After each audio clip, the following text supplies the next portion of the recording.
An element of Haikyuu that has always blown me away is the artistic development of Hairuchi Furudate, the manga's creator. Furudate's style goes through many formal changes throughout the course of his iconic volleyball story. As the characters grew, in a way, so did Furudate. He cemented himself as an all-time favorite mangaka for me, not just because of his character writing and plotting, but for his technical skill in paneling and illustration.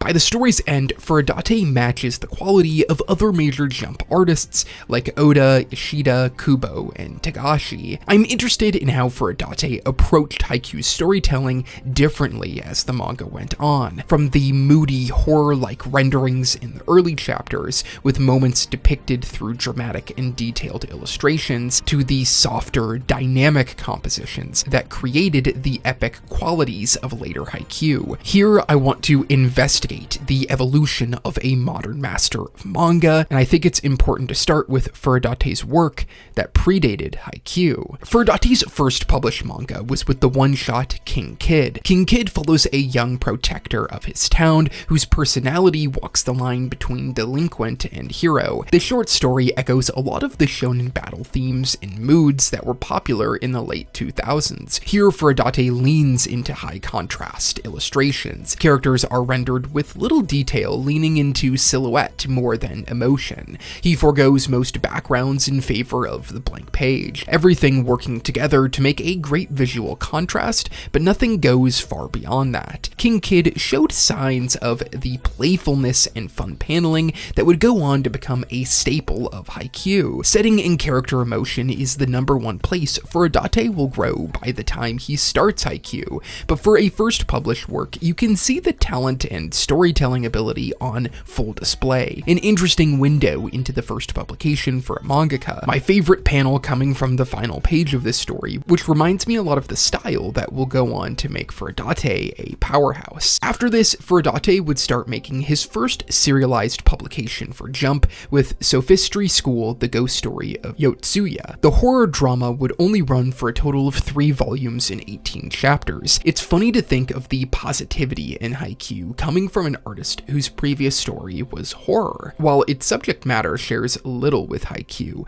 the style of Sophistry School has a lot in common. Furudate's penchant for flat and high contrast drawings lends itself well to horror. Characters wear sly smiles, have dark and intense expressions, contrasting the mundane setting of a high school. There's a lot of compelling work here, and you can see it in spread pages like this. Character expressions become more defined here, adding a lot more to the personalities and emotions of those we follow compared to King Kid. However, some promising character renderings wasn't enough to save what was ultimately a mediocre story. Furudate takes a strong leap forward in his ability to craft compelling characters visually, but he doesn't yet have the consistency to keep it up on a more demanding schedule. There's no doubt Furudate learned a lot from his first serialized manga, and you can see that applied to the first chapter of Haikyuu, while still holding on to the same style that got him serialized in the first place. We can see the leap in quality with the first panel in the story. Hinata looks back as something has grabbed his attention, a panel of a single character already showing a world of difference from Furudate's previous work. The detail in Hinata's expression stands out right away. His look of intrigue flows into the inspiration towards the tiny giant.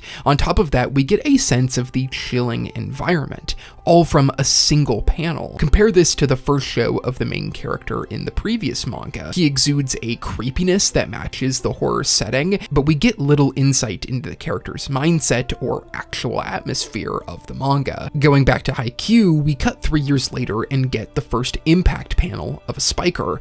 Beyond the force of the spike is Furudate's attention to sound and smell. The ball thumping off the ground, chattering and cheering surrounding the court, and the smell of athletes. The detail to setting, not only through detailed background work, but through exploring other senses, creates a lived-in environment, something that feels missing from his earlier works. While Furudate uses lighter line work and more mixed tones, fitting for a volleyball manga, his previous experience in horror is on full display with something like the introduction of Kageyama. Notice the shading of hair, as Kageyama's isn't rendered flat like we see with some side characters, but has a depth and shine to it, highlighting his importance even with an overall simplistic design. In Haikyuu's first chapter, the dark line work in Kageyama's design adds to the terror of playing against him. Kageyama's the king of the court, who demands a lot from his teammates and wants to crush his opponents. Furudate leans into contrast to convey that to the reader through his line work. The detail in character, adding humor and tension to every page, shows a level of proficiency Furudate just didn't quite have in his paneling in previous works,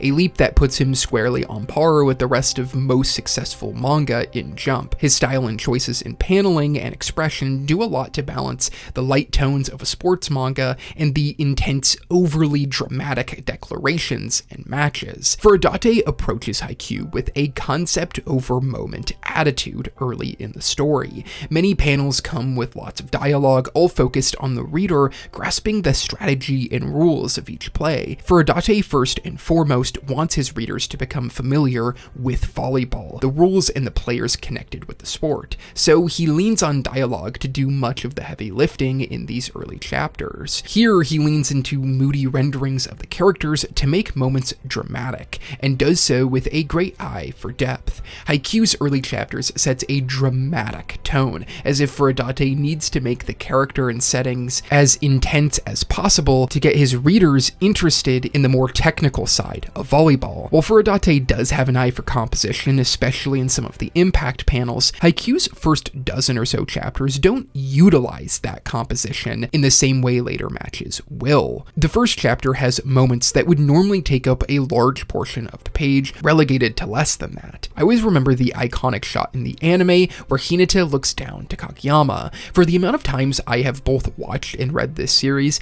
I forgot the composition of this shot differs from the source material, the manga framing it from Hinata's back looking down on Kageyama. Furudate's original framing of this moment works fine, but it is the product of his approach early in the story, leaning into faster pacing, which relegates moments like this to a fraction of the space it could have. Furudate wants us to get hooked on volleyball, so he leaned into his horror experience to add a weight and coolness to the characters and matches, while making sure we understand the context of every moment.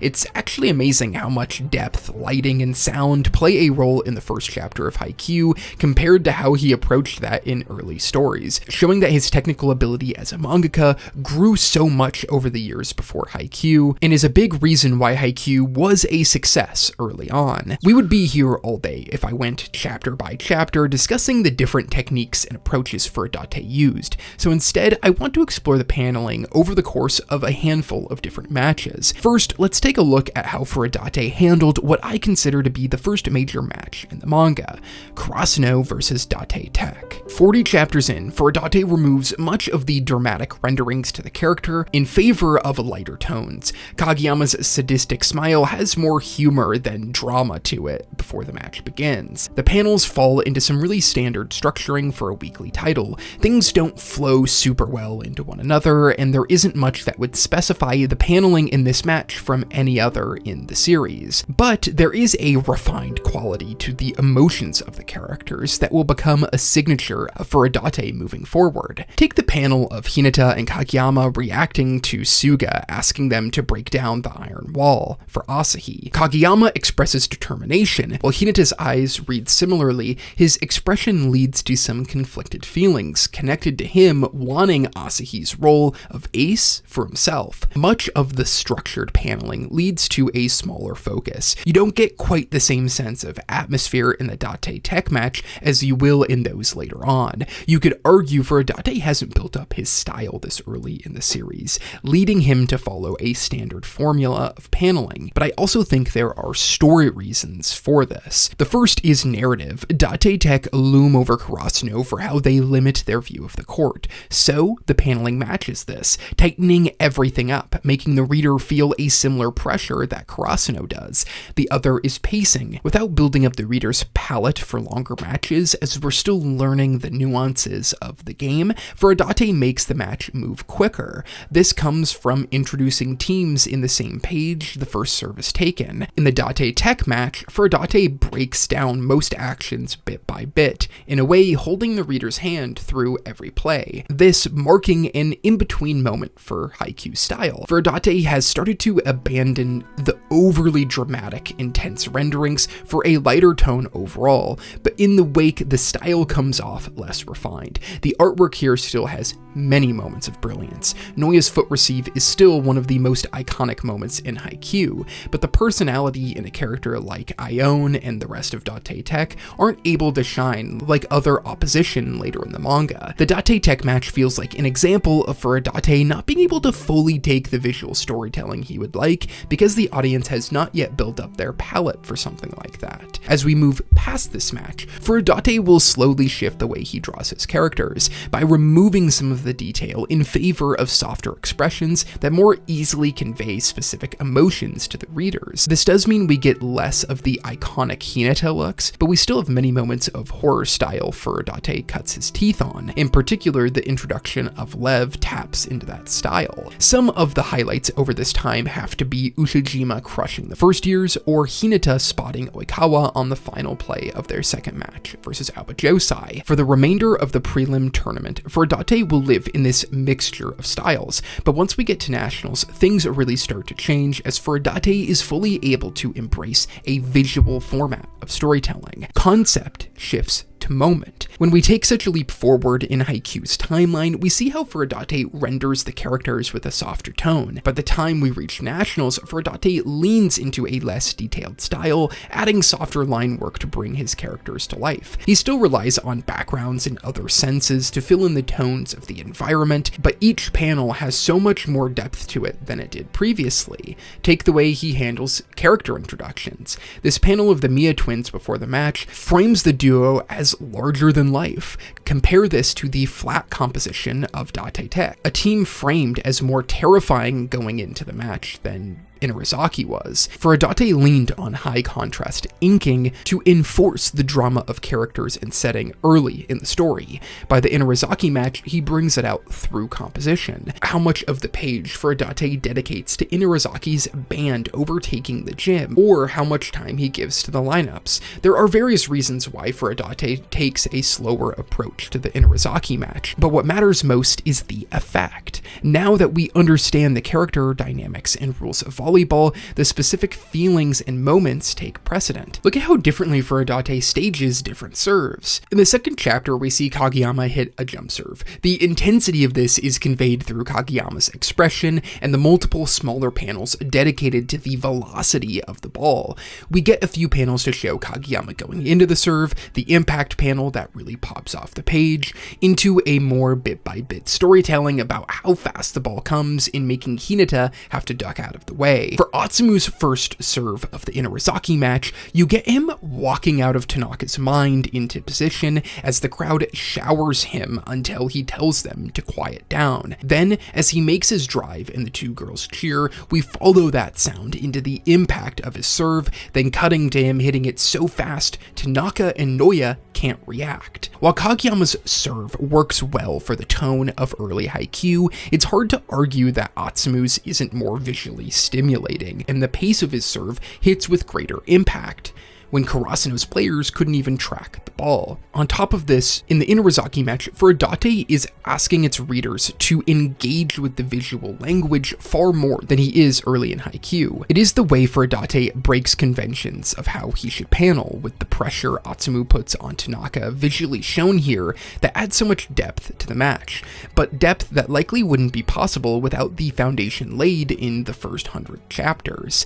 This slower focus allows Furudate to lean on visual cues and more interesting and unique paneling. From Atsumu stepping up to serve to Suna hitting his sideways spike, all of it comes with a unique flair that only Furudate could accomplish. In the early matches, the paneling feels limited by our understanding of the game and these characters. Later on, his style turns free as he takes his time and lets these matches grow in length, and in doing so, Furudate leans into the visual cues he's been building up since the manga's start.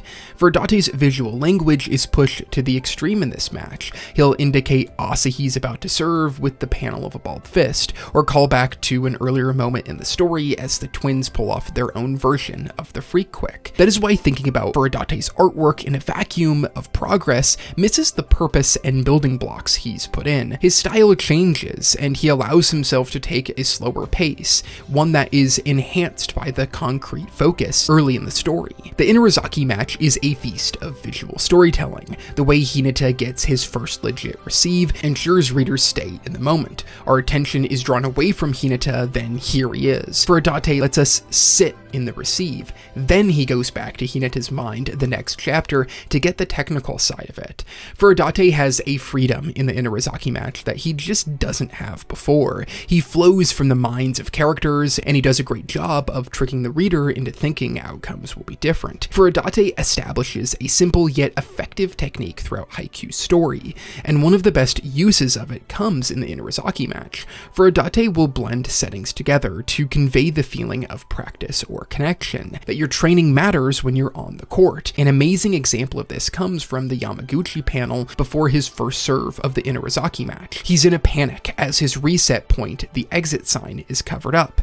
Then, Furudate cuts to the street corner as Yamaguchi finds tranquility. If there was any hand-holding at the start of Haikyuu, it is melted away by this point, for Furudate trusts us to make the connection, and it makes moments like these land with an amazing emotional impact. All of it comes together for some of the best work Furudate has ever done in the final match of the manga. The Jackals vs. Adlers is a reflective game, not worried about the pressure of losing a knockout match, but instead looking back to the progress made throughout the series. Furudate wants us to live in the joy of endings and feel the results of progress, and so his panels frequently look back, as older moments are brought up time and again in the match, tying together visual concepts into emotional outbursts. As the Jackals and Adlers face off, Furudate not only leans on backstory to show how far our characters have come, but he uses spread pages more frequently than ever before. Every single action done by a player is worthy of a page's analysis.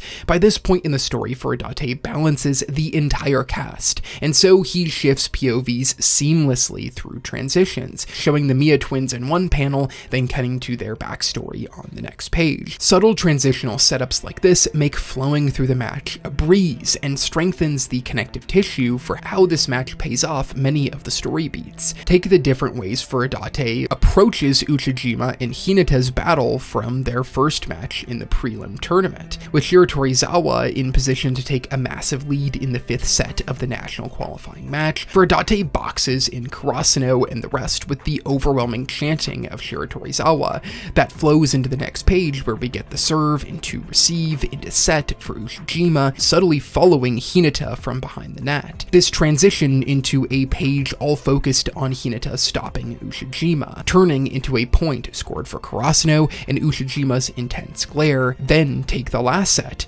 Furudate still closing the reader in with thoughts and tight paneling, not allowing us to escape the pressure of the moment. He then takes Uchijima's perspective as he whips the ball to Kageyama, then crushes our first year, a panel I talked about earlier. When Furudate calls back to these moments in the final chapters of the manga, he does so with similar setup panels, then half a page dedicated to the past before cutting to this. Uchijima and Hinata connected, over half a page dedicated to them matching each other's intensity. Then the spike comes and Hinata barely grabs onto it, Furudate utilizing verticality again to show the height of the ball in the context of the gym. This is where we see Furudate's paneling work incredibly well. Uchijima's intensity overtakes, we get a subtle callback to Shirabu, then Hinata is back on the ledge, Uchijima wanting to crush him. Here the paneling draws your eye across the page, and the framing and composition makes the moment all the more tense. Furudate takes us out of the gym, calling back to the practice Hinata did on the beach, then cuts to 3 panels of a perfect receive. This pays off the end of the chapter where Furudate frames Hinata preparing a meal, as all of the loss in difficult moments explode out of his mind, as he remembers and could never forget the difficulty of failing paneling, and we see how handling Ushijima, taking care of your body, all of it will always be a part of volleyball. This expressive display coming as Hinata towers over the page, his failure behind him, looking ahead to his perfect receive, then off for the next attack. Just look at the creativity Furudate puts on a page like this. We follow Kageyama's set to Ushijima, the whip of his refined swing, into the battle at the net, which is drawn as the most powerful moment in the page as it breaks free from the confinements of the paneling into a wipe down. As the ball bounces up, we get defeated reactions from Hinata, Bokudo, and Atsumu, moving into Ushijima, towering above them all. There is little constraint in the way Furudate approaches paneling in this match, as he leans into a wide and expressive visual language and cues, but still doesn't limit himself to transition into his dialogue-heavy character interactions. The ability to transition through little to no dialogue helps the tone of the story flow in a way that earlier Haikyuu never matches. Early on, Haikyuu felt like it was a lot of segmented moments, but the Jackal match feels like you're actually on the sidelines watching the game. The greatest change in Furudate's skill is putting you into the court. When the action begins, that is what we focus on. In between, we get characters bantering. All of this leads to the real-time cinematic feeling, depicting volleyball with a mix of velocity and tranquility that matches the beauty of the real-life game. Furudate gets experimental, using the space on the page vertically instead of horizontally, always with the intention of showing the quality the characters have reached. Early Haikyuu saw Furudate lean into high-contrast, sharp, detailed character renderings with lots of chopped-up paneling, helping the readers get invested in volleyball and the characters. As the story moved forward, he transitioned to the softer quality that we see at Nationals, making it easier to render characters at different sizes with more compelling compositions.